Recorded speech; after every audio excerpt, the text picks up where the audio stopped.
à déterminer ou bien à identifier cette espèce? Alors, premièrement, nous avons analysé les feuilles pour déterminer, premièrement, la famille à laquelle appartient ce taxon, ou bien cette espèce, d'accord? Alors, quand je regarde les feuilles de cette espèce, alors je vois que les feuilles sont bien squamiformes, n'est-ce pas? Elles sont en écailles, elles sont donc squamiformes. À chaque fois, il faut utiliser les termes botaniques. Alors, de même, si j'ai également à identifier cette espèce, donc je trouve que apparemment elles ont le même type de feuillage, même type de feuilles. Ce sont des feuilles qui sont squamiformes pour toutes les deux. Alors, pour déterminer ou bien pour différencier entre les genres et les espèces de la famille des Cupressacées, c'est par les cônes, c'est par des feuilles. Alors déjà, pour la famille des Cupressacées, à l'aide des feuilles, donc on définit comme quoi les deux taxons, les deux espèces appartiennent à la famille des Cupressacées. Et comme vous savez, les Cupressacées sont composés de trois principaux genres, Cupressus, Tetraclinis et Juniperus. Donc les trois genres sont distingués entre eux par les cônes, par les feuilles. Donc quand je prends cette espèce, je trouve que le cône, c'est-à-dire le feuille, est bien un cône qui est ovoïde, n'est-ce pas? Est-ce que vous suivez? Oui. Donc il est ovoïde, il est arrondi, avec un nombre d'écailles qui est limité entre 6 et 12. Donc il est variable, il varie entre 6 et 12. Donc le cône, normalement, il caractérise le genre Cupressus, et celle-là, c'est Cupressus sempervirens. Donc c'est le cyprès que vous voyez souvent, que ce soit ici à la fac, ou bien que vous voyez même parfois dans les jardins, dans les parcs nationaux, et autour même des villas.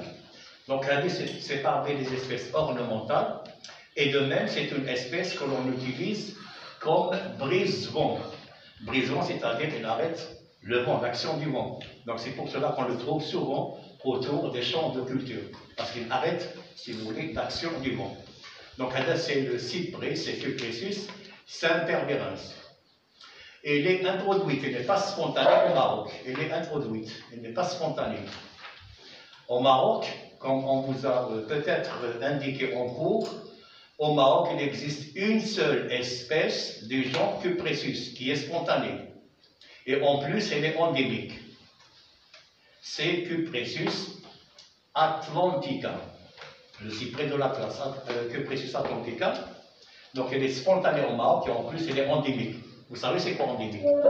Oui ou non?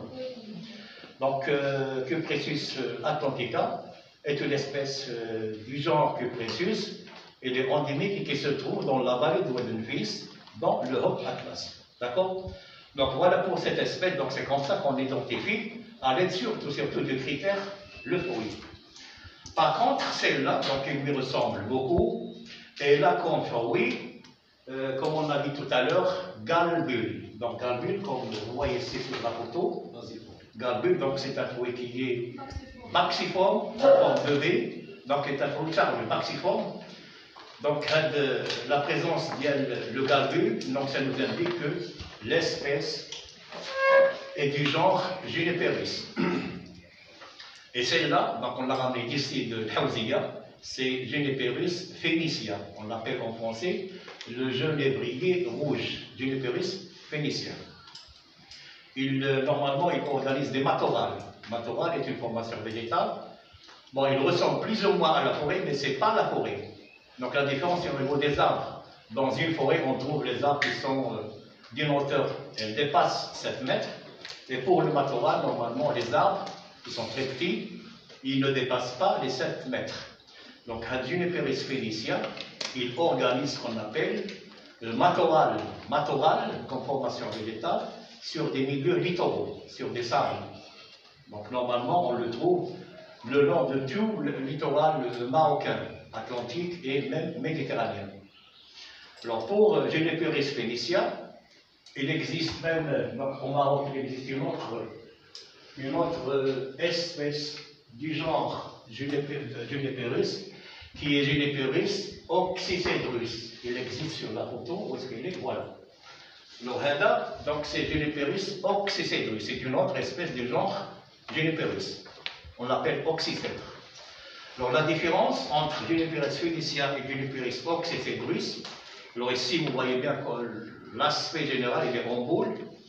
Alors Juniperus oxycedrus, donc il ressemble beaucoup au Juniperus phoenicia au niveau des baies, au niveau des fruits qui sont des galbules toujours, mais au niveau des feuillages, au niveau des feuilles, Juniperus oxycedrus, l'oxycèdre, ces feuilles sont plus ou moins piquantes. Et en arabe, on l'appelle taqa.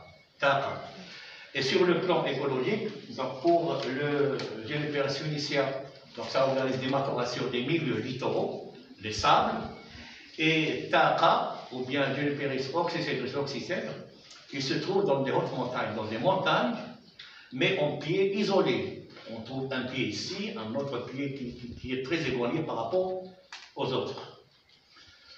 Il existe également une autre espèce du genre Juniperus. C'est Juniperus turifera, le turifère.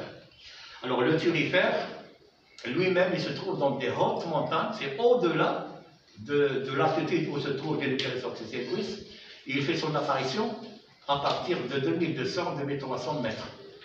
Et d'ailleurs, c'est donc au Maroc, vous savez qu'il y a les forêts de Touïa, ensuite du chêne vert, du chêne miel, etc. Mais la forêt qu'on trouve au Maroc dans des hautes altitudes, c'est les forêts du cèdre qui fait l'apparition, le cèdre fait son apparition au Maroc à partir de 1500 mètres. Mais à une certaine altitude, la forêt du cèdre va disparaître complètement et elle va céder la place aux turifères, ou bien aux xérophytes épineux et plus avec le turifère. Parce que les espèces des xérophytes épineux et le turifère supportent beaucoup plus le froid que le cèdre. Donc c'est pour cela qu'il y a disparition du cèdre. Donc là c'est le turifère, le Juniperus turifera que l'on trouve donc dans des altitudes qui dépassent même 2200 mètres. On appelle même le roi de la forêt, c'est-à-dire le turifère. Alors maintenant, nous passons aux espèces. Bon, Hadi. Alors, pour cette espèce, et d'ailleurs, ici c'est Hadbetihada que vous voyez là. Alors, quand j'examine ces feuilles, on trouve que les feuilles sont acéculaires, d'accord? Elles sont en aiguille. Et elles ne sont pas en bouquet, en petit bouquet, ou bien en fasciculé, en bouquet, pour dire que c'est du cèdre. Donc ce n'est pas le cèdre. Le radin, c'est le pin, c'est le genre Pinus. Donc comme on vous a dit tout à l'heure, pour le genre Pinus, il faut analyser surtout les feuilles, les aiguilles. Est-ce qu'elles sont fasciculées en deux? Est-ce qu'elles sont fasciculées en plus de deux? Donc quand je prends par exemple cette espèce, je trouve que les feuilles sont bien fasciculées en trois. Ce qui fait que l'espèce, ce n'est plus l'espèce spontanée, mais plutôt c'est une espèce introduite. Et vous savez qu'on fait recours aux espèces introduites, c'est pour des fins de reboisement.